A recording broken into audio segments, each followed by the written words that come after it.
Today's lecture is on ST elevation myocardial infarctions, which we always call Stemis. So we're going to begin today with a discussion of acute coronary syndrome. So note that the term syndrome refers to a group of signs and symptoms that have a tendency to occur at the same time. So when we're talking about acute coronary syndromes, we're talking about things like chest pain or shortness of breath or nausea or weakness or dizziness, etc. But also acute coronary syndrome, you will see in AHA, for example, can be divided into sections, if you will. And the first reason for acute coronary syndrome, or the first major division of acute coronary syndrome, is what we're talking about today, STEMI, ST elevation MI. The next category, the second category, main category, is something called non-ST elevation ACS, so non-ST elevation acute coronary syndrome. So in other words, a cardiac event that when you do a 12 lead does not show ST elevation. And non-ST elevation ACS can be further subdivided into two categories. One is an NSTEMI, or a non-ST elevation MI, which is when a person is experiencing a myocardial infarction, yet there is no ST elevation shown on the 12 lead. And the other category is something called unstable angina, where in fact there is cardiac ischemia and a cardiac event occurring, but first of all, there's no ST elevation, but also it stopped short of a myocardial infarction. Now, the non-ST elevation ACS is going to come up in a future lecture, but today we're going to concentrate on STEMIs.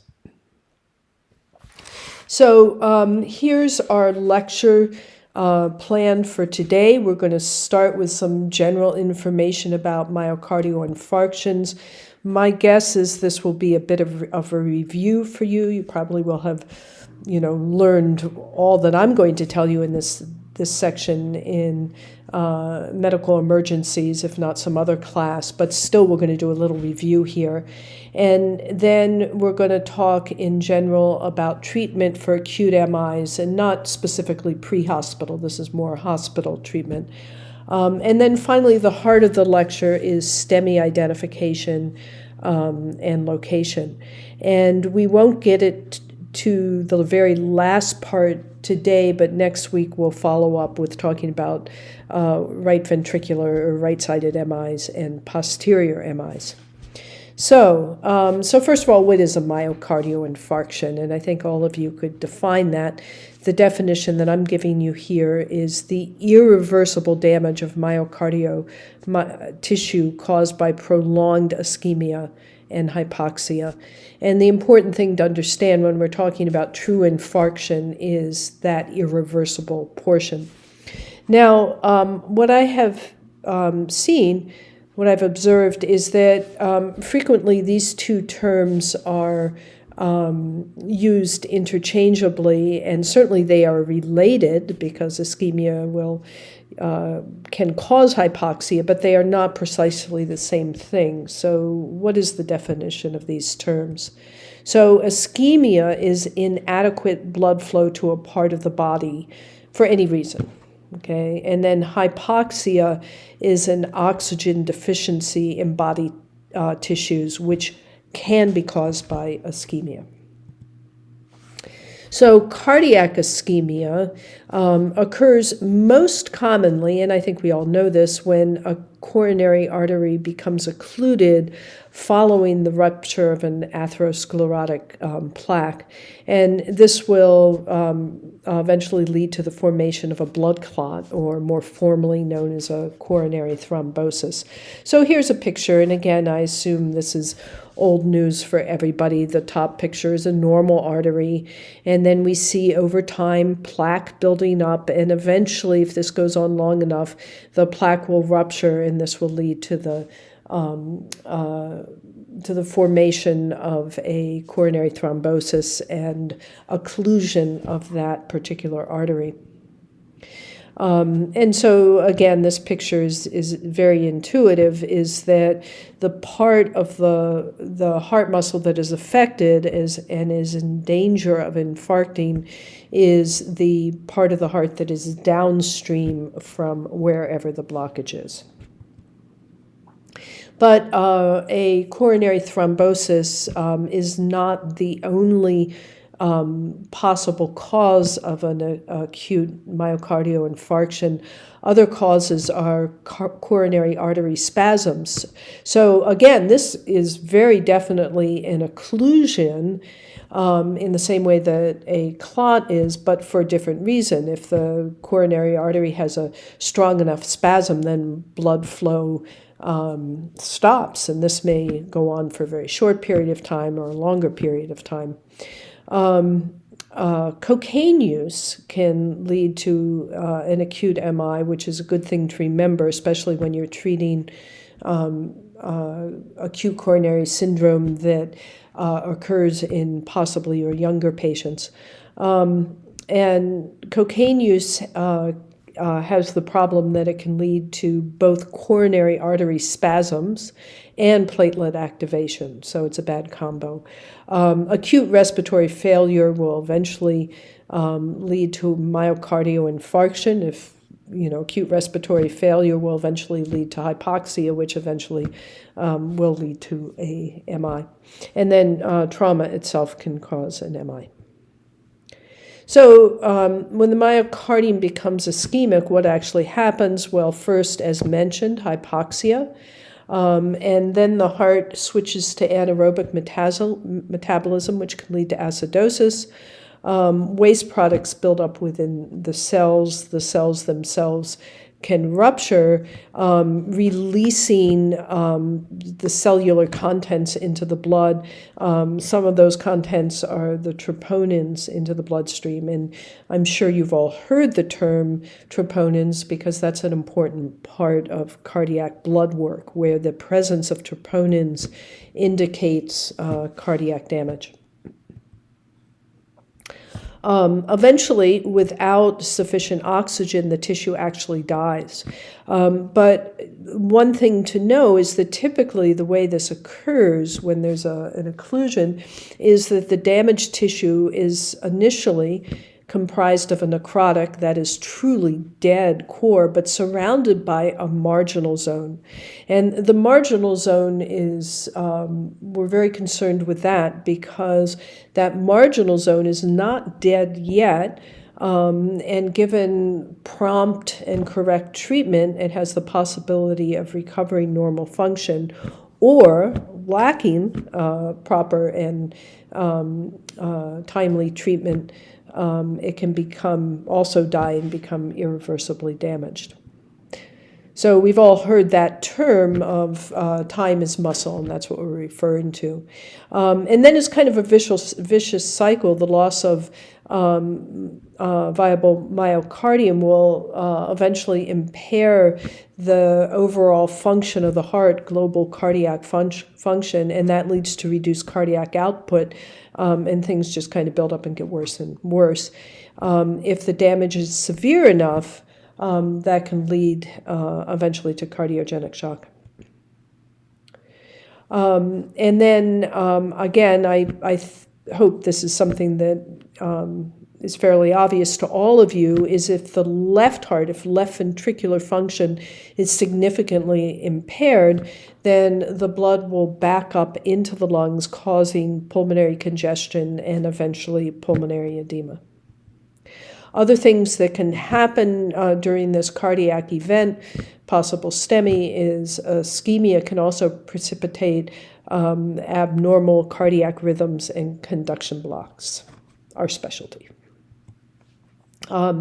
Reduced cardiac output pain and anxiety can all lead to a strong sympathetic response, which can be either good or bad. And it can help because if the blood pressure is dropping, sympathetic activation can maintain arterial pressure. But it can also, if it goes on long enough and is strong enough, will lead to a large increase in myocardial oxygen demand, which leads to greater hypoxia, enlarging the infarcted area and possibly causing arrhythmias and further impairing cardiac function. So when we talk about the terms ischemia, injury, and infarction, think of these as part of a continuum. So, the patient begins in a normal state, and then let's say there's some kind of occlusion that occurs. So then the perfusion is reduced to a certain area, so cardiac ischemia, and this can lead to injury in cardiac muscle cells, and eventually the death of those cardiac muscle cells. But the important thing to remember, and this goes back to the necrotic zone and the marginal zone, is if the cells merely become ischemic or even injured, again, given the proper timely treatment, these things are reversible, whereas true infarction is irreversible. So, unfortunately, the heart, remarkable an organ as it is unable to regenerate heart muscle if it truly dies. So what occurs is if you have an infarcted area in the heart, it's replaced by scar tissue, which does not function at all in the way that a cardiac, a myocardial cell does, in that it's not flexible, can't contract.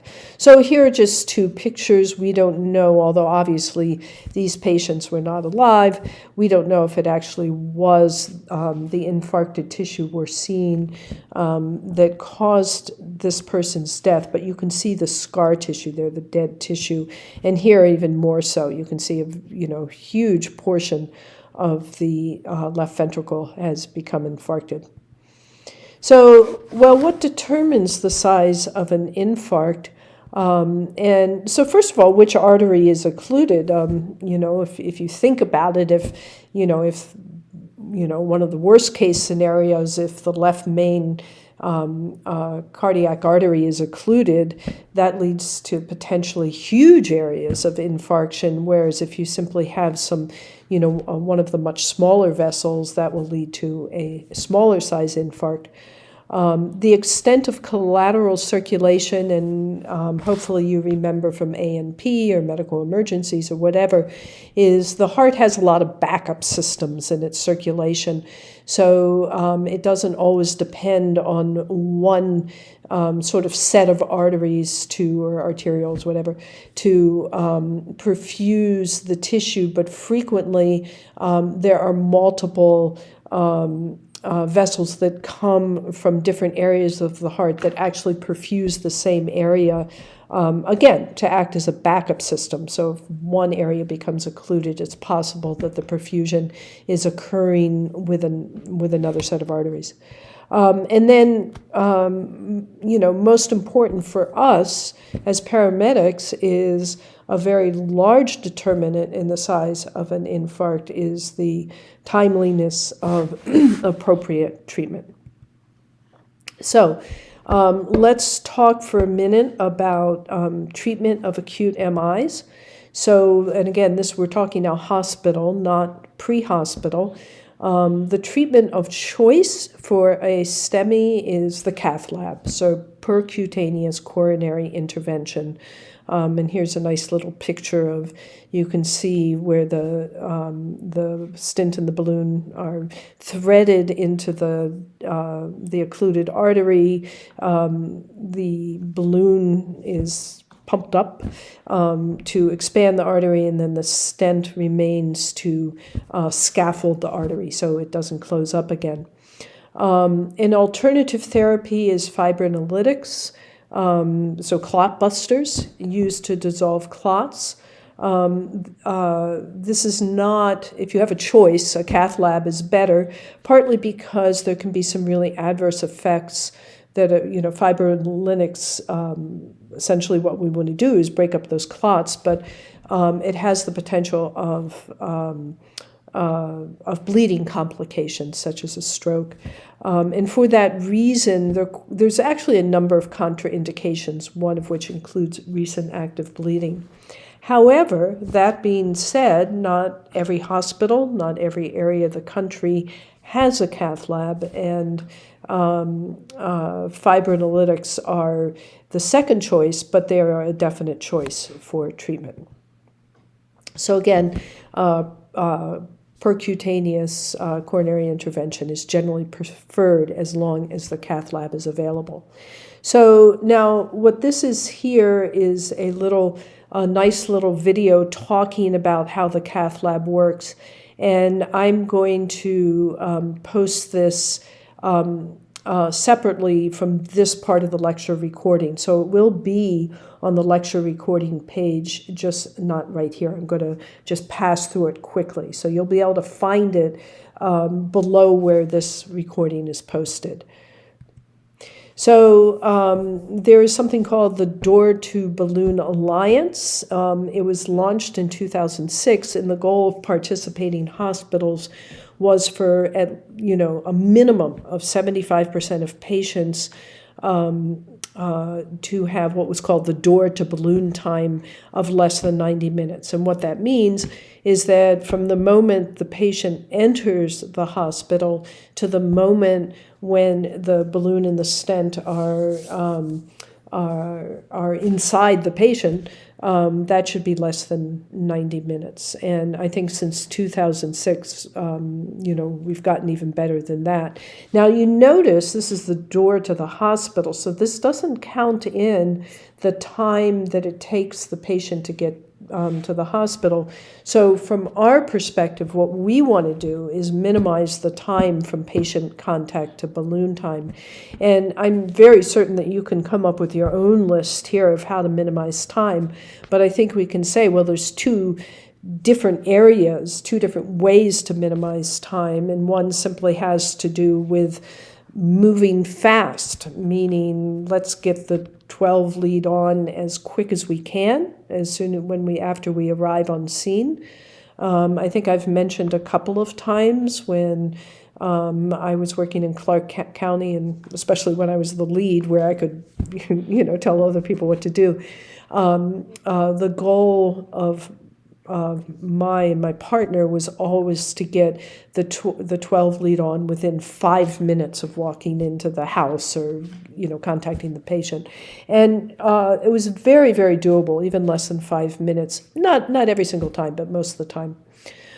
So that's one thing you can do to minimize time, and then also just get into the back of the ambulance and headed toward the hospital as quickly as you can.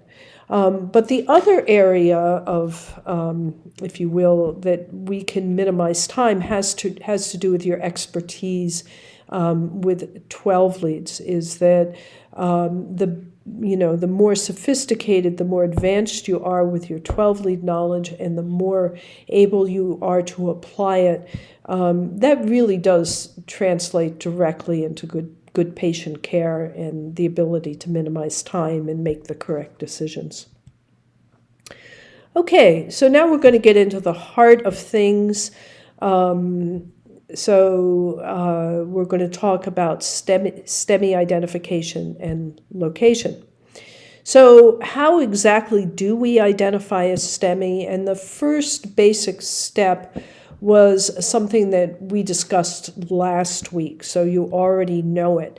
The main criterion, not the only one, but the main one that we use to identify a STEMI on a 12 lead is ST elevation in 2 or more contiguous leads.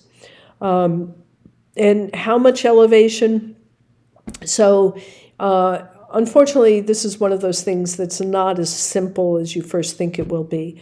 So generally speaking, the amount of ST elevation that matters is greater than or equal to 1 millimeter in all leads, except unfortunately, there are two leads that are different, and those are V2 and V3. And what we want to see there in order for the ST elevation to count is a bit more elevation. So there we want to see about 1.5 to 2 millimeters in V2 and V3. Oh, and by the way, when we say 1 millimeter of elevation, we're measuring from the isoelectric line to the J point. Okay, that's what you're looking at. So going back to V2 and V3, I am okay if what you memorize is what is on this slide. The next slide I'm going to be a little more specific. But if you simply remember that V2 and V3, you need to see at least 1.5 to 2 millimeters, that's a good way to remember it. If you want to be just one step more specific, you also have the option, although not required in my class, to memorize what's on the slide, because this is the real thing. So first of all, if you look at the bottom row there, it says all other leads except for V2 or V3, regardless of your age, regardless of your sex, greater than 1 millimeter, greater than or equal to, I think that's a better way to say it, 1 millimeter is adequate to be defined as ST elevation. V2 and V3 are kind of the problem children here, and if you go look over to the right of the middle column, you will see women are a little bit easier than men in that for all ages of women, V2 or V3, what we want to see in order to count as significant elevation is greater than or equal to 1.5 millimeters. Men, we have to take age into account. So for less than 40 years old, for male patients, what we want to see in V2 or V3 in order to be significant is greater than 2.5 millimeters. And if your male patient is older than 40 years old, then greater than 2 millimeters. So this is the accurate, this is the most accurate way to do it. It's a little hard to remember. So either you work on remembering it, or you carry a little card in your pocket that says this, if you want to use this. But again, in my class, I'm okay with you simply remembering that V2 and V3 have to be greater than or equal to about 1.5 to 2. Okay, so this is where we took a break in class, and when we came back, I had figured out the glitch of recording. So the rest of this lecture is going to be posted in several parts, and the rest of this lecture will be the recording from